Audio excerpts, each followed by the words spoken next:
I'm now going to talk about Winnie Barrington, the last Barrington, and I'm here accidentally because, as some of you might have seen if you originally signed up a few weeks ago, we were meant to have a piece by Jarlath Killeens, and he was going to talk about the women in J.S. LeFanu's writings, some of the writings. But unfortunately, he couldn't make it. And as we are going to have a lament in the graveyard later on today, we're going to visit the LeFanu grave and also Winnie Barrington's grave. It seemed appropriate to do a little piece on Winnie here as a stopgap. But I have to give all my disclaimers and apologies up front. I'm no historian, and I'm relying, oops, I just did what you told me not to do, which was I pressed the wrong button.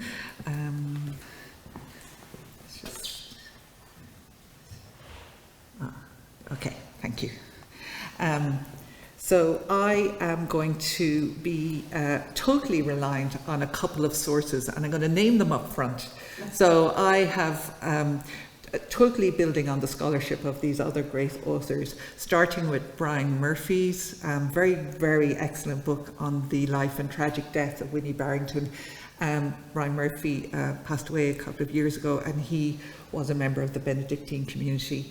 A very fine historian, and it's well worth reading, not just to learn about Winnie Barrington, but to learn about how the history of the 19th century as kind of seen through the lens of her life. So I'll be pulling from a lot of that today. Winifred, or Winnie Barrington, was born in 1897 and she died in 1921. So those are the dates of her life. So where Catherine was at the beginning of the 19th century, Winnie Barrington, and there is a family connection as well that I'll get to, was born at the beginning of the 20th century, and their lives are quite a contrast in one way, but interesting overlaps in the way in which you might say also Winnie is a victim of circumstances. The other source was Women in Limerick 1921. This was a centenary exhibition that was curated by Sharon Slater, who's here with us today. So it's really, really interesting. The website is still there. You can find out about a whole range of women who were active in public life in Limerick in 1921, including more of Winnie Barrington's story herself. So very grateful to being able to consult that. And finally, this edition of the Old Limerick Journal. Again, it's online at Limerick Local Studies, and it's about Barrington Hospital, but it tells you an awful lot about the family and their time in Limerick. Okay, so to talk or to understand Winnie's life, you have to kind of understand her in the context of her family's rise and fall, as it were, and how Irish history impacted their life. And I mean, Catherine's life, obviously, completely circumscribed and by the whole Tide War and the relationship between the local the Catholics and the Protestants at that time. And similarly, we find the same with Catherine's life, with a different set of circumstances 100 years later. So the Barringtons had settled in Limerick in the 1600s. They were clockmakers. They became sheriffs of the city. They were successful business people. Joseph Barrington, and I'm still calling him Joseph, was born in 1764, died in 1846, and he married Mary Bagot, a Catholic. So they were not a family they weren't an aristocracy, they weren't landed gentry, they had a fairly ecumenical outlook, but they were rising up in the world. His son, Matthew Barrington, their eldest son, became, along with Joseph, Sir Barrington. Together with brothers and grandsons, they founded Barrington's Hospital. Many people will know that, for the poor of Limerick. And this really was their path to, as a family, to this title, to the baronetcy. So Matthew himself, educated in Limerick, but studied law, had a thriving solicitor's practice, became Crown Solicitor for Munster, which was a very prestigious and lucrative position at a fairly young age. And he invested in the railways. We talked a lot about his his investment in the railways, along with his son-in-law, his future son-in-law, William LeFanu's, at the last festival. And that reminds me, actually, we have a website. And on the website, there's a link to our YouTube channel. So you can actually go back and look at all the talks about from the last 2 years, or there's audio as well, if you're interested. So Matthew himself, he had 8 children, including Croker, who was the grandfather of Winifred, and Henrietta Victorine. She's mentioned on the plaque over there, H.V. LeFanu, who was sister-in-law to Catherine. She married William, and great-grandmother of Nicola. In 1818, at this stage, they were still a family, a Limerick City family, but Matthew took land at what became Barrington's Bridge, named after him, because he actually built the bridge to allow his carriage to have free access to the area. That's a picture of the men in the family celebrating the endowment of Barrington's Hospital, and it's very interesting. It's Joseph standing up, Matthew signing the parchment there, and various brothers and grandsons. So very much a world of men, you know, who are kind of coming up in the world. Having initially moved as far as Barrington's Bridge, Matthew then leased some land locally, and work in Glenstall Castle began around that time. Joseph, his father, was raised to the rank of baronetcy in 1831, and Matthew became Sir Matthew on his death.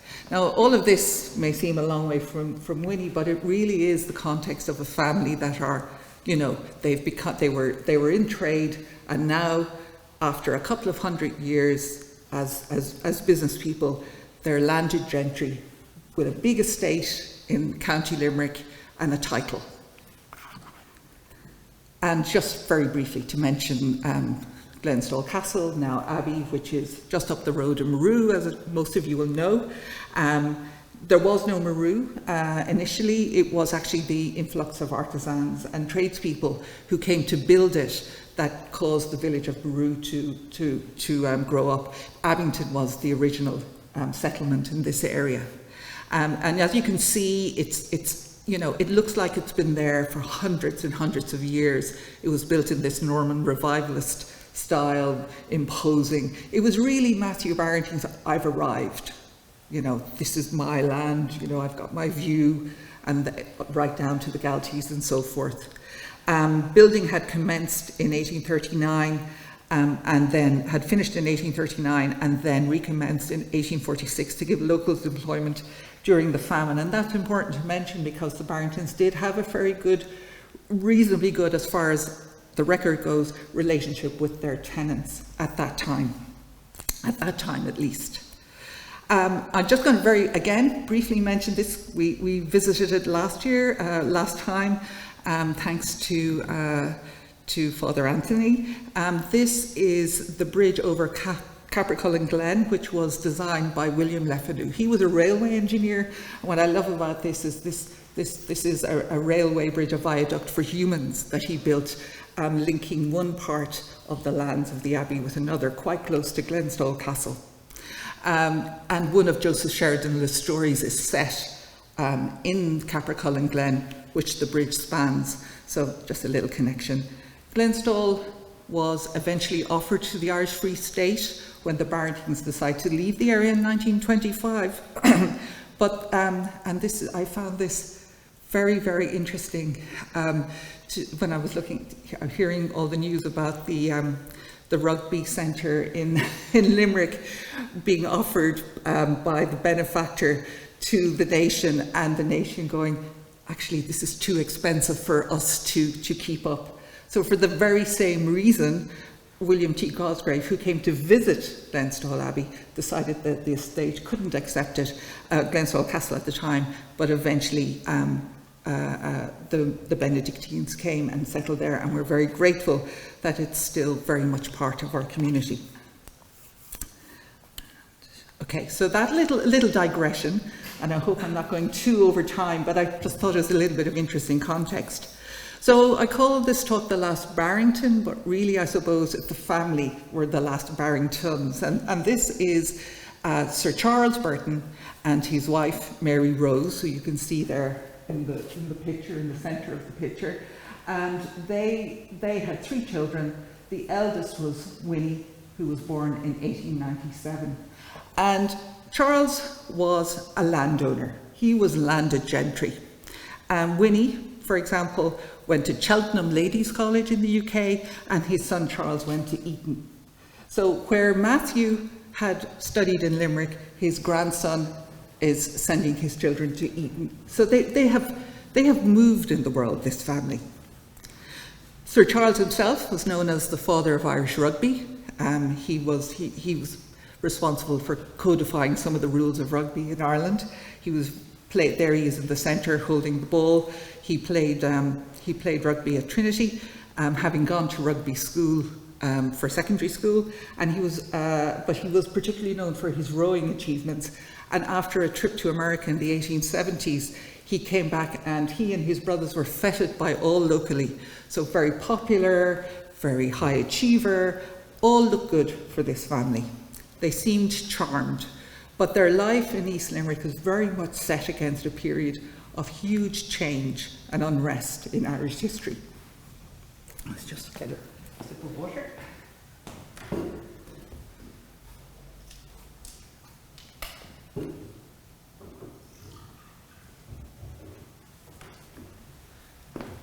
So all of this is the context for Winnie, who was very much born into a time of change. In her case, it was the land war in Ireland that really defines the period of her birth, and then the War of Independence that is almost more or less directly responsible for her death. So the land war, just to very briefly say, for anyone who may not be aware, a period of agrarian agitation. Most of the land was owned by, a small few landlords, huge estates. They relied on their income from tenant farmers. The tenant farmers had very, very poor conditions. They had no rights. So from the 1870s onwards, the Land League in Ireland was agitating, and this, is an eviction of tenants in County Clare in 1879, so not too far away from here. So the Land League was agitating on behalf of the tenants to get them rights over their land and ownership. Murroe was a major site of the land war, known nationally for it. There was very famous evictions here. And this, although it wasn't from the Barringtons' land, it was from a neighbouring estate, all the big landlords were impacted and implicated in what was going on nationally at the time. However, from the 1817 onwards, there was a series of acts introduced to make conditions fairer and to allow tenants to have better rents and to gain ownership of their land, and particularly the Land Act 1903. And that caused massive transfer of land from landowners to tenants. And you remember that Charles, at this stage, was a landlord who had major holdings, and that was the source of his income. And this is the only bit of original research I've done for this. This is from my own deed of title to my house. I live in a little 3-bedroom semi-D up in the village of Murroe. But the land obviously at one point was owned by the Barringtons. They didn't sell it directly to me. They sold it to someone else at some point in the early 20th century. But when I looked through, after reading Brian's Murphy books, I just flicked through my title deeds, and what did I find? But that Sir Charles Burton Barrington had sporting rights. So I imagine him, on his steed, riding through my back garden, chasing some poor unfortunate fox or, some pheasant. But in any case, that's an interesting bit of history still to be found, and presumably all the land around would have similar. So the War of Independence, so that whole change in ownership of land very much defined the fortunes of the Barrington family as they're coming into the early 20th century. And then we have the War of Independence, and I won't go into all the details of how we got from one to the other, but in the War of Independence obviously was when the Irish volunteers, the IRA volunteers, were fighting for independence from Britain. In the main, it was the volunteers fighting Crown forces consisting of the RIC, that's the police, the Royal Irish Constabulary, the police, the Black and Tans, who were like mercenaries, mainly demobbed soldiers after the First World War, and actual military themselves. And in this area, all around here, there were multiple killings, reprisals, and really brutal treatment of people by the RIC and the Black and Tans, with burning down of homes and businesses. And I won't go through all the detail of all of these different events, but I'm just going to mention a few of them. So in the 3 or 4 months coming up to Winnie's death, there were 3 different major ambushes. John Frahill and Patrick Ryan and Sean Wall, who were killed literally weeks before she was, are commemorated on the monument up at Murroe. So this was a really febrile time in Ireland, and in this area in particular. And Munster, in fact, was under martial law. And Sir Charles himself, because he was a prominent figure, active in politics and in society. He was interviewed by the press on the 9th of May. Winnie died on the 14th. And he freely prophesied that peace would be restored within the next few weeks, which I find so poignant to consider that just a week later his daughter was killed as a result of the War of Independence.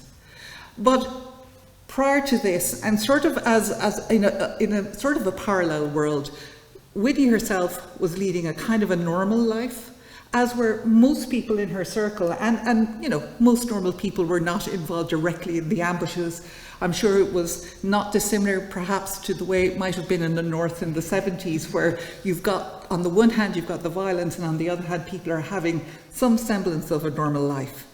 And Winnie was going out to race meets and dances. She had been a nurse in an ambulance unit in the First World War, and she was known as being fearless. And in fact, on the day of her death, when she said she was going out to meet some soldiers, apparently a local man said, please don't go, don't be seen there. But she said that, she'd been in the ambulance service in the First World War, and she wasn't afraid of anything. So she was very well liked by Murroe locals and her father's employees. As a result of some of the unrest, the family had gone in early 1921 for a holiday in Cannes, and she wrote a postcard to McKay's in Murroe, who was a known Republican. So she wasn't just a daughter of the gentry, she mixed with Catholics and with Protestants, with her people who lived locally, who were IRA people, and also the soldiers, the Crown forces. And she says how much in this you can see she's looking forward. She'll ride up and see you directly when I get home. Best regards to you all and Father John. McKay's had been on hunger strike in Murroe Scrubs prison in 1920, and his brother Father John had been famous for protesting outside the prison. So these were known to be actively involved in the IRA. So I'm finally getting to Winnie's last journey and last sad journey. So on the 14th of May, she set out with a friend who was visiting, a Miss Coverdale, to Newport. On the way, they met William Gabbett, who was a family friend. And in Newport, they joined up with Lieutenant Tregouse, who was in the British military, and District Inspector Harry Biggs of Newport RIC. And he was a known and hated figure in the area. He'd been responsible for some real brutality, and there's suggestion that he himself, he had been in the war, that he may have had some, mental, been affected in the sense that he had several head injuries, and he seems to have been a very unstable character. All in all, the IRA locally were looking to get him. And unfortunately, they chose the moment of this journey, this outing, on which Winnie was involved. So they went off in a party of 5 in Harry Biggs' car for tea over at a house over in Killascully. And on the way back, the car was ambushed as they passed Coolbreen Bridge, which is close to Newport, and Winnie was killed more or less instantly. I think she survived a few hours. Harry Biggs was killed, and the other 3 survived. She was sitting in the front of the car, and she had actually ridden over to Newport, so she was wearing a riding habit, and probably looked like she could have been a man. So it's thought possibly she was mistaken for being one of the soldiers. There's no sense there was any intention that she would be murdered. It was Harry Biggs that they were after. But unfortunately, she got caught up in this really, really tragic event. So, as you can imagine, the devastation. Okay, this is the second last slide. The devastation caused by this had a profound effect on the Barringtons, and along with their economic downturn of the estate, as I mentioned earlier, the land wars and the resulting transfer of land meant that many of the big estates could no longer afford basically to run as they were. So in 1925, the Barrington family moved to England. But on top of this, the Barringtons found themselves in a difficult environment during the Irish Civil War. Many of the landowners supported the Irish Free State, but that actually meant that they were targeted by the anti-treaty forces. So that just added insult to injury, if you like, in this case, and that was it.